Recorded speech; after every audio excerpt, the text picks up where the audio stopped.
আসসালামু আলাইকুম। আ জুলাইয়ের সকল শহীদদের প্রতি গভীর শ্রদ্ধা জানাচ্ছি এবং সকল জুলাই যোদ্ধাদের প্রতি আমার সশ্রদ্ধ সালাম জ্ঞাপন করছি। আমি আপনাদের সঙ্গে একটি কনসার্ন শেয়ার করছি। সেটি হচ্ছে যে সাম্প্রতিক সময়ে নিঝুম মজুমদার এবং তার গ্যাংদেরকে ইউরোপিয়ান পার্লামেন্টে ঘোরাঘুরি করতে দেখা গিয়েছে এবং তারা সেখানকার এমপিদের বোঝানোর চেষ্টা করছেন যে বাংলাদেশে বর্তমানে মানবাধিকার লঙ্ঘিত হচ্ছে, বাকস্বাধীনতা লঙ্ঘিত হচ্ছে এবং মাইনরিটিদের উপরে অত্যাচার নির্যাতন চালানো হচ্ছে। চোরের মায়ের বড় গলা, তারা সেই গলাবাজিটা করছেন। অন্যদিকে আমরা কি করছি? অবশ্যই আমরা যা করছি তা কোনোভাবেই আশাব্যঞ্জক নয়। এত বড় গণহত্যার পরও এখন পর্যন্ত মাত্র একজন স্বৈরাচারের দোসরের সাজা আমরা শুনতে পেরেছি, হাসানুল হক ইনুর। এর বাইরে বেশিরভাগের সাজা কি সাজা হচ্ছে কি ইত্যাদি আমরা জানি না।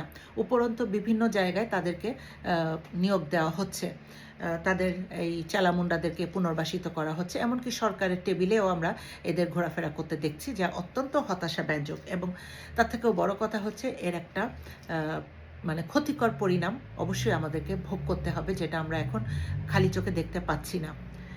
এবার দ্বিতীয় গুরুত্বপূর্ণ বিষয় বলছি, সেটা হচ্ছে যে আমাদের সহযোদ্ধা যারা আপনারা আছেন রাজপথে, আপনারা যখন বিভিন্ন দাবি দেওয়ার মিছিলে স্লোগান করবেন বা ডেমনস্ট্রেশন করবেন, আপনারা অনুগ্রহ করে আপনাদের মিছিলের ভাষাগুলো এমনভাবে ব্যবহার করবেন যাতে করে শত্রুপক্ষ এটাকে ভুল অর্থ দাঁড় করাতে না পারে এবং এটার বিকৃত অর্থ প্রয়োগ করতে না পারে। এ বিষয়ে আপনারা একটু মাইন্ডফুল থাকবেন।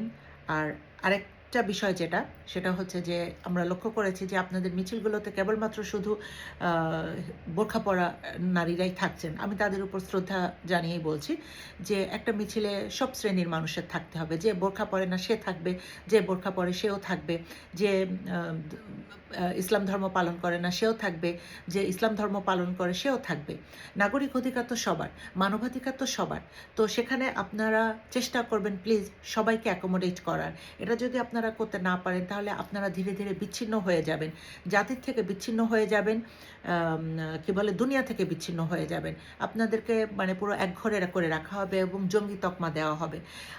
ধরে নেন আপনারা একদিন সরকার গঠন করলেন, তো আপনারা কি কেবল শুধুমাত্র যারা ধর্মীয় লিবাস পরছেন তাদের সরকার হবেন, নাকি আপনারা পুরো বাংলাদেশের সকল জনগণের সরকার হবেন? তাই যদি হয় তাহলে আপনাদের বিষয়গুলো সেভাবেই হওয়া উচিত, তাই না? আশা করছি আমি বোঝাতে পারছি আমার বক্তব্য।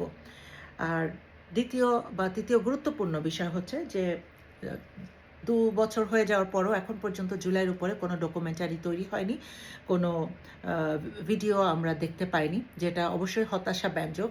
এই বিষয়টাতে নিয়ে আমাদের কাজ করা উচিত ছিল। আমরা আসলে মনে করি যে ভিডিও বা মুভি বা ডকুমেন্টারির বোধহয় কোনো ভূমিকা নেই, কিন্তু এটা ভুল ধারণা। দিস্তা দিস্তা কাগজ যেই বক্তব্য না দেয়, 30 সেকেন্ডের একটা রিল তার থেকে অনেক বেশি ইম্প্যাক্ট ফেলে। দিস্তা দিস্তা কাগজ যেই বক্তব্য দিয়ে আপনাকে নাড়াতে না পারবে, 5 মিনিটের একটা গান আপনাকে নাড়াতে পারবে। 30 মিনিটের মুভি আপনার পুরো থটকে চেঞ্জ করে দিতে পারবে। এটাই হচ্ছে মিডিয়ার একটা ভূমিকা, যেটা কোনোভাবে অস্বীকার করা যায় না। আমি ছোট্ট একটা উদাহরণ দিই।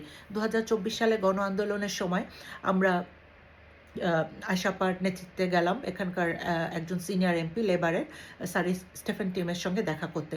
তো আমরা কয়েকজন নারী যথারীতি একটা কাগজ দিলাম, লিখিত লেটার যেটা দিতে হয় ফর্মালিটি, এবং আমরা বললাম যে এইভাবে আমাদের মানবাধিকার লঙ্ঘিত হচ্ছে, গণহত্যা পরিচালিত হচ্ছে। তো উনি ওটা দেখে পড়ে বললেন যে আমি দেখব কি করতে পারি। সঙ্গে সঙ্গে আমি মোবাইল থেকে ভিডিও বের করলাম ইয়ামিনের উপরে, ইয়ামিনকে হত্যা করার যে দৃশ্যটা সেটা আমি ভিডিও বের করলাম, আবু সাইদকে হত্যার ভিডিও। উনি ভিডিওটা দেখলেন এবং কয়েক সেকেন্ড চুপ করে থেকে তারপর বললেন যে আমি কি করতে পারি। তো সঙ্গে সঙ্গে আমি বলে উঠলাম যে জাতিসংঘের অধীনে একটা সুস্থ তদন্ত আমরা চাই। উনি আমাদেরকে বসিয়ে রেখেই ইমেল করলেন তৎকালীন স্বরাষ্ট্রমন্ত্রীর কাছে, এবং পরের দিন ফলো করে নিউজ হলো যে ব্রিটেন তদন্ত চাচ্ছে।